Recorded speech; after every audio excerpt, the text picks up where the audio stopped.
Hi friends, எல்லாருக்கும் வணக்கம். எல்லோரும் எப்படி இருக்கீங்க? நம்ம எல்லாருமே நம்ம வாழ்க்கையில் ஏதோ ஒரு கட்டத்தில் இந்த குற்ற உணர்வை அனுபவிச்சிருப்போம். குற்ற உணர்வு அப்படின்றது மனிதர்களுக்கு இயற்கையாக ஏற்படக்கூடிய உணர்ச்சிகளில் ஒன்று தான். இந்த ஃபீல் நம்மளை ரொம்ப டிப்ரெஸ்டு ஸ்டேட்டில் தள்ளிடும். நம்ம பாஸ்ட்டில் செஞ்ச ஏதோ ஒரு விஷயத்துக்காக, ஏதோ ஒரு தப்புக்காக நம்ம ப்ரெசென்ட்டில் வருத்தப்படுறது நம்ம வாழ்க்கையில் நம்ம முன்னோக்கி நகர்றதை தடுத்து நிறுத்துது. சரிப்பா, அப்புறம் எப்படி தான் இந்த ஃபீல்ட்லேருந்து வெளியே வருது? அதுதான் இந்த வீடியோவில் பார்க்க போகிறோம். பார்த்துடலாம் வாங்க. First, understanding guilt. பெரும்பாலான நேரங்களில் நம்ம மற்றவங்களுக்கு தீமை செஞ்சுருக்கலாம், நம்மளை நம்பினவங்கள நம்ம ஏமாற்றிருக்கலாம், இல்லை மற்றவங்க மனம் புண்படுற மாதிரி நம்ம பேசியிருக்கலாம், இல்லை ஒரு சில நேரங்களில் நம்ம மூளை ஒரு சில விஷயங்களை செய்யாத அப்படின்னு சொல்லும், அதையும் மீறி நம்ம அந்த விஷயங்களை செஞ்சுருக்கலாம். இந்த மாதிரி எந்த செயல்கள் உங்களை கில்ட்டியாக ஃபீல் பண்ண வைக்குது அப்படின்னு நீங்கள் தெரிஞ்சுக்கணும்.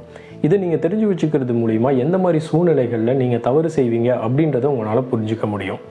அந்த மாதிரி சூழ்நிலை மறுபடியும் ஏற்படும் போது நீங்கள் தவறு செய்யாமல் இருக்க, அதிலிருந்து விலகி இருக்க இது உங்களுக்கு நிச்சயமாக ஹெல்ப் பண்ணும்.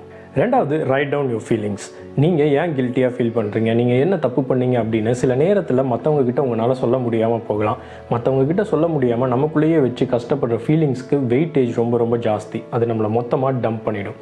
ஸோ இந்த மாதிரி சூழ்நிலைகளில் நீங்கள் எழுதுறது உங்களுக்கு ஒரு தெளிவை கொடுக்கும். அது எந்த மாதிரி ஒரு சூழ்நிலை, நீங்கள் என்ன பண்ணீங்க, நீங்கள் பண்ண விஷயம் யாரை பாதித்தது, அதனால் உங்களுக்கு ஏற்பட்டக்கூடிய பிரச்சனைகள் என்னென்ன அப்படின்றத ரொம்ப தெளிவாக எழுதுங்க. இந்த மாதிரி நீங்கள் எழுதுறது மூலிமா எக்ஸாக்டாக நீங்கள் என்ன தப்பு பண்ணீங்க, ஏன் நீங்கள் கில்ட்டியாக ஃபீல் பண்ணுறீங்க அப்படின்னு உங்களால் ரொம்ப தெளிவாக தெரிஞ்சுக்க முடியும். மூணாவது, அப்பாலஜைஸ். நம்ம முதல் பார்த்த 2 ஸ்டெப்லேருந்து நீங்கள் என்ன தப்பு பண்ணீங்க, ஏன் நீங்கள் கில்ட்டியாக ஃபீல் பண்ணீங்க அப்படின்னு உங்களுக்கு ரொம்ப தெளிவாக தெரிஞ்சிருக்கும்.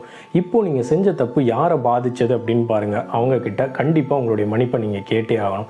அவங்க ஏற்றுக்கிட்டாலும் சரி, ஏற்றுக்கலனாலும் சரி, நீங்கள் உங்கள் தப்பு உணர்ந்து மன்னிப்பு கேளுங்க. சில நேரங்களில் நீங்கள் மற்றவங்களுக்கு தெரியாது அப்படின்னு நினச்சி செய்யக்கூடிய தவறுகள் ஒரு நாள் எல்லாருக்கும் தெரிய வரும்போது உங்களுக்கு ரொம்ப அவமானமாகவும் குற்ற உணர்ச்சியாகவும் இருக்கும். ஆனால் இது ஒரு வகையில் நல்லது தான். காரணம் என்னென்னா, நீங்கள் மறுபடியும் தப்பு செய்யாமல் இருக்க, நீங்கள் திருந்தருக்கு இது ஒரு நல்ல வாய்ப்பாக கூட உங்களுக்கு அமையலாம். ஸோ நான் முன்னாடியே சொன்ன மாதிரி உங்களுடைய தப்பை உணர்ந்து நீங்கள் மன்னிப்பு கேளுங்க. மன்னிப்பு கேட்குறது குற்ற உணர்ச்சியிலேருந்து கொஞ்சம் கொஞ்சமாக நீங்கள் விடுபடுறதுக்கு உங்களுக்கு ரொம்ப ரொம்ப ஹெல்ப்ஃபுல்லாக இருக்கும். நாலாவது, ஹெல்ப் அதர்ஸ். ஹாஸ்பிட்டல்ஸ் ஆகட்டும், ஆர்ஃபனேஜஸ் ஆகட்டும், இல்லைனா உங்களை சுற்றி இருக்கிறவங்க யாருக்காவது உதவி தேவைப்பட்டால் நல்ல உதவியை அவங்களுக்கு நீங்கள் செய்யுங்க. நீங்கள் மற்றவங்களுக்கு உதவி செய்கிறதுனால நீங்கள் செஞ்ச தப்பு மறைஞ்சிடாது, இல்லை மாறிடாது. நீங்கள் செய்யக்கூடிய உதவிகள் உங்கள் குற்ற உணர்ச்சியை கம்மி பண்ணி நேர்மறையான சிந்தனைகளை உங்களுக்கு அதிகப்படுத்தும். சில ஆய்வுகள் என்ன சொல்லுது அப்படின்னா, நம்ம மற்றவங்களுக்கு உதவி செய்கிறதுனால நம்ம மனமும் உடலும் ரொம்ப ஆரோக்கியமாக இருக்கும் அப்படின்றத காட்டுது. அஞ்சாவது, இம்ப்ளிமெண்ட் ஸ்பிரிச்சுவல் ரொட்டீன். தினமும் நீங்கள் ஒரு இடத்துல அமைதியாக உட்காந்து தியானம் பண்ண முயற்சி செய்யுங்க. உங்களுக்கு கடவுள் நம்பிக்கை இருந்தது அப்படின்னா நீங்கள் தினமும் இறை வழிபாடு செய்யுங்க. மெடிடேஷனும் ப்ரேயரும் ஒருத்தரோட மன அழுத்தத்தை குறைக்கிறதுக்கு ரொம்ப ரொம்ப உதவியாக இருக்குது அப்படின்னு சொல்லி பல ஆராய்ச்சிகள் நிரூபிச்சிருக்கு. இந்த 5 விஷயமும் உங்களுடைய குற்ற உணர்ச்சியிலிருந்து நீங்கள் வெளிவரதுக்கு உங்களுக்கு ரொம்ப ரொம்ப உதவிகரமாக இருக்கும். இறுதியாக, நம்ம வாழ்க்கையில் நம்ம பண்ணுற தப்பு எல்லாமே நமக்கு ஒரு பாடத்தை கற்பிக்குது. அந்த பாடத்தை நம்ம கற்றுக்காமல் மறுபடியும் தப்பை பண்ணிவிட்டு நான் குற்ற உணர்ச்சியில் இருக்கேன் அப்படின்னு சொல்கிறதுல எந்த ஒரு அர்த்தமுமே கிடையாது. ஸோ உங்கள் லைஃப்பில் மறுபடியும் தப்பு பண்ணுற மாதிரி ஒரு சூழ்நிலையை நீங்கள் உருவாக்காதீங்க. அப்படியே அந்த சூழ்நிலை வந்தாலும் தப்பு பண்ணாமல் அதிலேருந்து விலகி போயிடுங்க.